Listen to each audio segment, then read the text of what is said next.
नमस्कार साथीहरु, तपाईहरुलाई स्वागत छ। आजको भिडियोमा चाहिँ हामी प्यान भनेको के हो र प्यान किन आवश्यक छ र नेपालमा प्यान कसरी बनाउने भन्ने विषयमा चाहिँ कुराकानी गर्न जाँदै छौं। भिडियोलाई अन्तिमसम्म हेर्नु होला।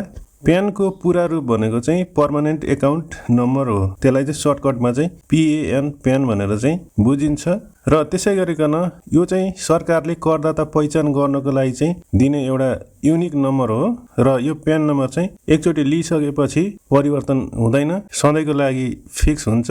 त्यसकारणले गर्दा चाहिँ यसलाई चाहिँ पर्मानेन्ट एकाउन्ट नम्बर पनि भनेर भनिन्छ। नेपालमा चाहिँ इनल्यान्ड रेभिन्यू डिपार्टमेन्ट IRD ले चाहिँ प्यान जारी गर्ने गर्छ। यदि तपाईँ आय आर्जन गर्नुहुन्छ वा व्यापार गर्नुहुन्छ भने सरकारले तपाईलाई ट्याक्स सिस्टममा ल्याउनको लागि, तपाईलाई ट्याक्स सिस्टममा चिनाउनको लागि चाहिँ दिने नम्बर हो प्यान नम्बर। प्यान नम्बर चाहिँ 9 डिजिटको हुन्छ। त्यसै गरिकन प्यान किन आवश्यक हुन्छ त्यो पनि बुझ्न जरुरी छ। नेपालमा धेरै कामका लागि चाहिँ प्यानको आवश्यक पर्ने गर्दछ। जस्तो तपाईँ कतै जागिर खान जानु भयो भने प्यान आवश्यक पर्छ। करले चाहिँ कडा नियम ल्याउँदै छ प्यान नम्बर लिनको लागि चाहिँ अहिले बाध्यकारी अवस्थाहरू हुँदैछ। यो बिस्तारै लागू हुँदै जाँदैछ। त्यसकारणले गर्दाखेरि यदि हामी जागिर गर्न जाँदैछौँ भनेदेखि त्यस्तो अवस्थामा पनि हामीलाई चाहिँ प्यानको आवश्यकता पर्दछ। TDS काट्नको लागि, करकट्टी काट्नको लागि पनि प्यानको जरुरत पर्दछ र व्यापार दर्ता गर्दा पनि प्यान नम्बर नभइकन हुँदैन र त्यसै गरिकन भ्याटमा दर्ता गर्नुको लागि पनि प्यान हुनै पर्दछ र ठुलो फाइनान्शियल ट्रान्ज्याक्सन गर्नको लागि पनि प्यानको आवश्यकता पर्दछ। यदि तपाईँ कुनै कम्पनीमा काम गर्नुहुन्छ भने पनि कम्पनीले तपाईको तलबबाट चाहिँ ट्याक्स अथवा TDS काट्नको लागि चाहिँ प्यान आवश्यकता पर्दछ। कम्पनीहरूले आय विवरण बुझाउँदाखेरि चाहिँ TDS काटेको विवरणहरू चाहिँ बुझाउँछ र तपाईकै नाममा कर जम्मा गरिदिन्छ र तपाईले त्यो अनलाइनमा पनि ट्याक्स जम्मा भएको नभएको, TDS तपाईको नामबाट तिरेको नतिरेको तपाईले चेक गर्न सक्नुहुनेछ।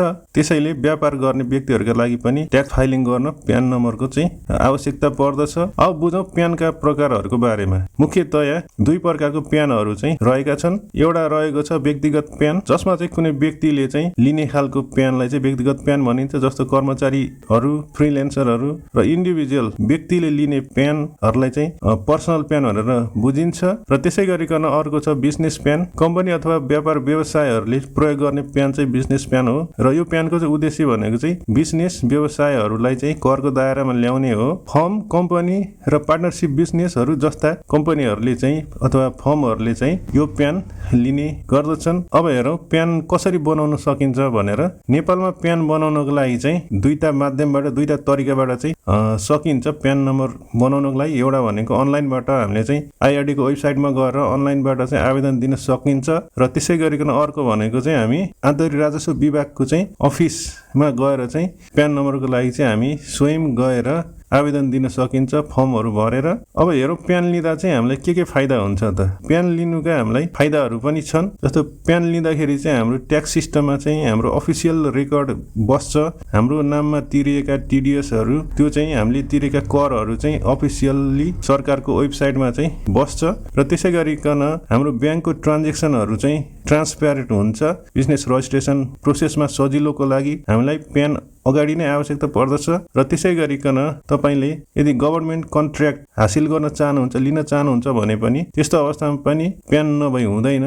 र यदि तपाई लोन लिन चाहनुहुन्छ भनेदेखि त्यस्तो अवस्थामा पनि लोन लिँदा पनि प्यानको आवश्यकता पर्छ। प्यान भनेको चाहिँ सरकारले हामीलाई दिने, करदातालाई दिने चाहिँ एउटा आइडेन्टिटी हो। लगभग सबै कमाउने व्यक्तिहरूले, आय आर्जन गर्ने व्यक्तिहरू, संस्था, फर्महरू सबैले चाहिँ प्यान नम्बर लिनुपर्ने आवश्यकता हुन्छ। र त्यसै गरिकन तपाईहरुलाई एउटा बोनस जानकारी रहेको छ। यदि तपाईले कुनै पसलमा हरियो प्लेटमा चाहिँ प्यान नम्बर लेखेर राखेको देख्नु भयो भने त्यो भनेको चाहिँ भ्याटमा दर्ता भएको व्यवसाय हो। र यदि तपाईले चाहिँ पहेँलो प्लेटमा चाहिँ कालो अक्षरले प्यान नम्बर लेखेर राखेको पसल देख्नुभयो भने त्यो पसल चाहिँ प्यानमा मात्र दर्ता भएको व्यवसाय हो। यदि तपाईले चाहिँ सेतो प्लेटमा रातो अक्षरले लेखेको तपाईले देख्नुभयो कुनै पसलमा प्यान नम्बर भनेदेखि त्यस्तो अवस्थामा चाहिँ त्यो पसल भनेको चाहिँ भ्याट नलाग्ने वस्तुहरुको कारोबार गर्ने व्यवसाय हो भनेर चाहिँ बुझ्नुपर्ने हुन्छ। यसरी हामीले चाहिँ आजको भिडियोमा प्यान भनेको के हो, प्यान किन आवश्यकता पर्छ र प्यानका प्रकारहरू र प्यान कसरी हामीले चाहिँ बनाउने भनेर आजको भिडियोमा जान्यौं। हुन्छ, आजको भिडियोमा यति नै।